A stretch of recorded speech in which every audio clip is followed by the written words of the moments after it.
Have you ever heard of a battle where 700 knights took on an army of 30,000 and actually won? It sounds like something straight out of a fantasy novel, right? But this isn't fiction. This is the incredible, true story of the Battle of Muret, a clash that history almost forgot, but one that completely changed the map of medieval Europe. So, set the scene. It's the year 1213.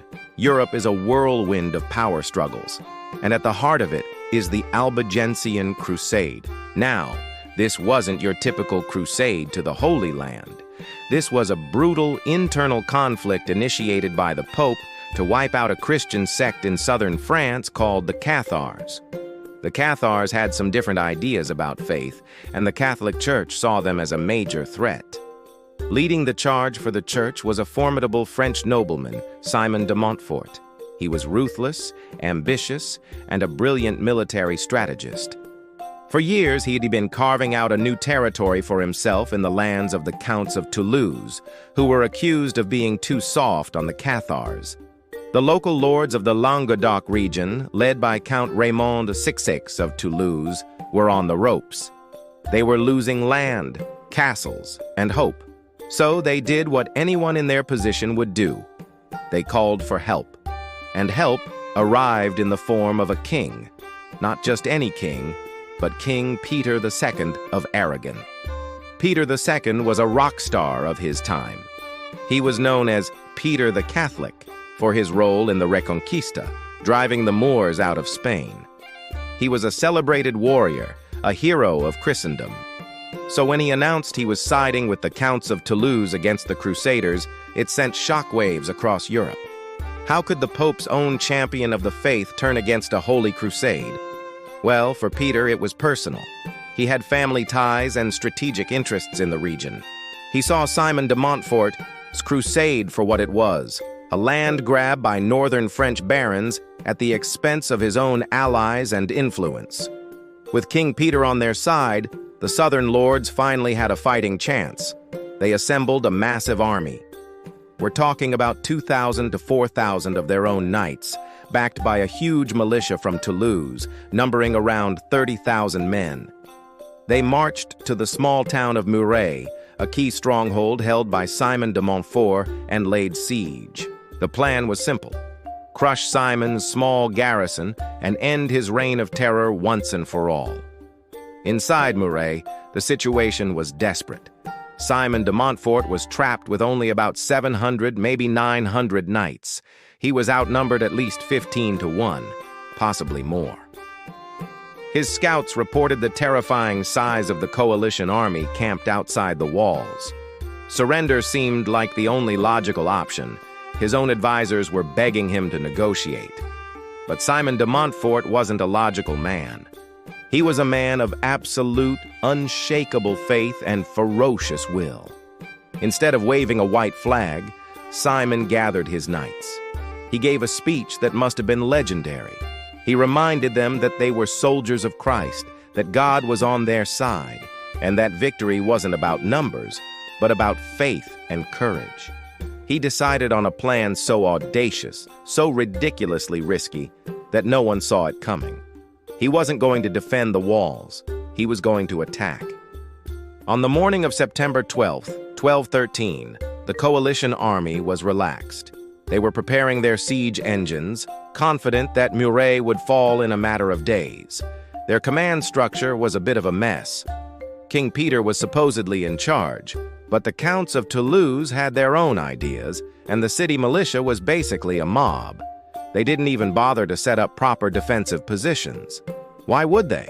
The tiny force inside Muret was surely too terrified to even peek over the walls. Suddenly, the gates of Muret swung open. Out charged Simon de Montfort and his 700 knights. But they didn't charge straight at the enemy lines. That would have been suicide. Instead, they veered off, using the cover of a riverbank to gallop around the flank of the massive, disorganized army. The coalition forces were utterly bewildered. What was this tiny group of knights doing? Were they trying to escape? No, they weren't escaping. They were hunting. Simon had divided his small force into 3 squadrons. The first 2 crashed into the flank of the surprised Toulouse cavalry. The shock was immense. The Southern Knights, caught completely off guard, scrambled to form a line, but it was too late. The disciplined, battle-hardened Crusader knights punched through them like a battering ram. The fighting was chaotic and brutal, but Simon de Montfort wasn't with them.